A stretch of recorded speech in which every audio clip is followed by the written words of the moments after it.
Oregon Law Lab. I'm Professor Liz Tippett, a professor here at the University of Oregon School of Law. And I'm Jessica Brown, a 3L here at the University of Oregon School of Law.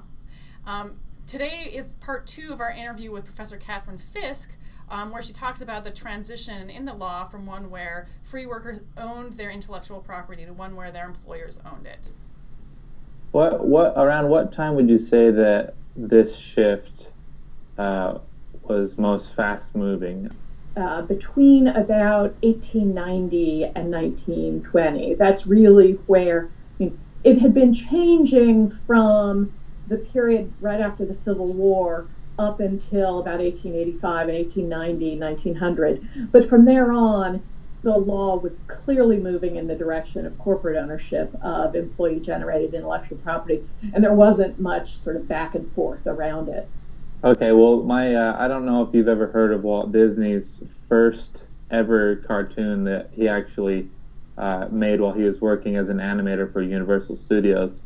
But this character's name was Oswald, the Lucky Rabbit, and I'm pretty sure this came about in the 1920s.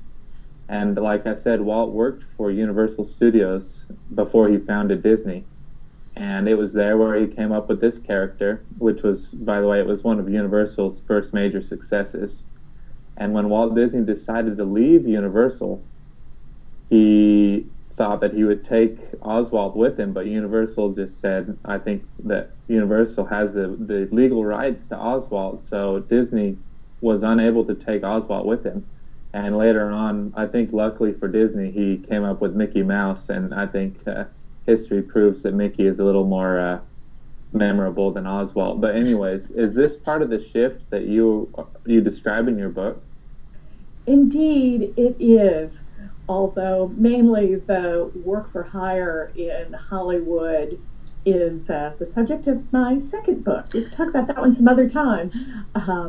But yes, from the earliest period of filmed entertainment in Hollywood, in the first decade of the 20th century, the film companies insisted on owning all of the creative output of any of their employees as works made for hire, which they could do under the Copyright Act of 1909.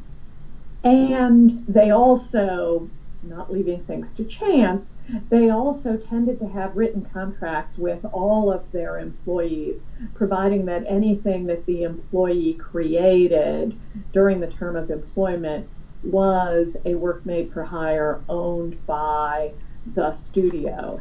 Professor Fisk, can you talk about why the law changed?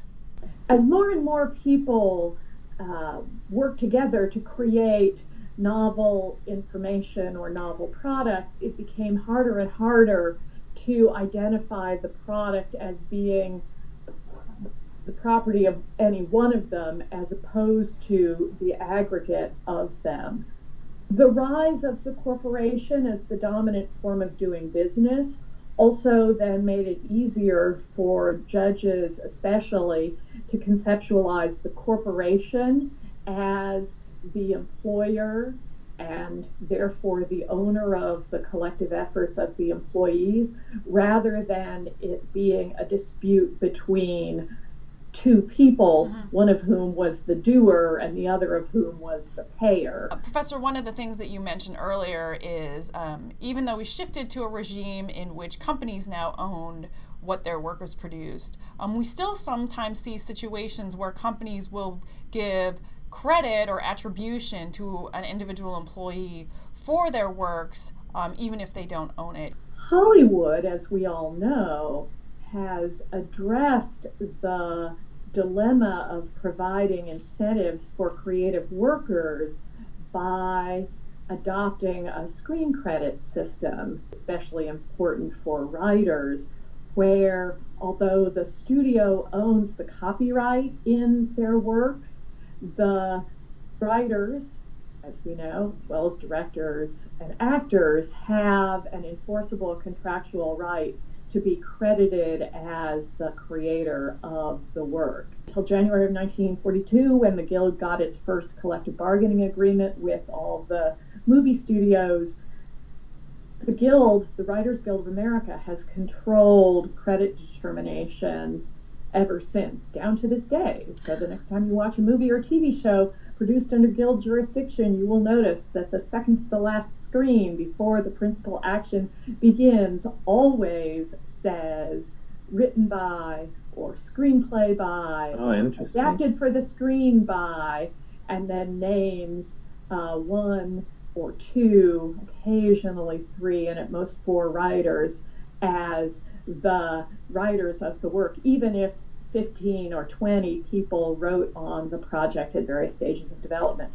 Are there any other contexts where this sort of thing happens? There are other industries, of course, where we also attribute work to individuals. Lawyers have to sign their names to briefs in order to, or to motions or anything they file in court, in order that the court know who is the person who is making the arguments, who should be blamed if there is a problem with something that is said. And judges will tell you that the very most important thing in a brief is the name of the lawyer on the cover of the brief. Doctors sign charts so that somebody knows who is making treatment decisions. Architects sign blueprints. Engineers have to sign off on things so that, you know, if a bridge collapses, we know who is responsible for the mistake. I'm glad I'm not an engineer. Yeah, only a lawyer, right? Well, thank you so much for your time. This is super fun. Thank you very much for your interest in my work. It's really a treat to get to talk about it. That concludes part 2 of our discussion with Professor Fisk. Special thanks to Professor Fisk for her time, and also Alex Baker for helping out with the interview. And be sure to subscribe to catch our next video.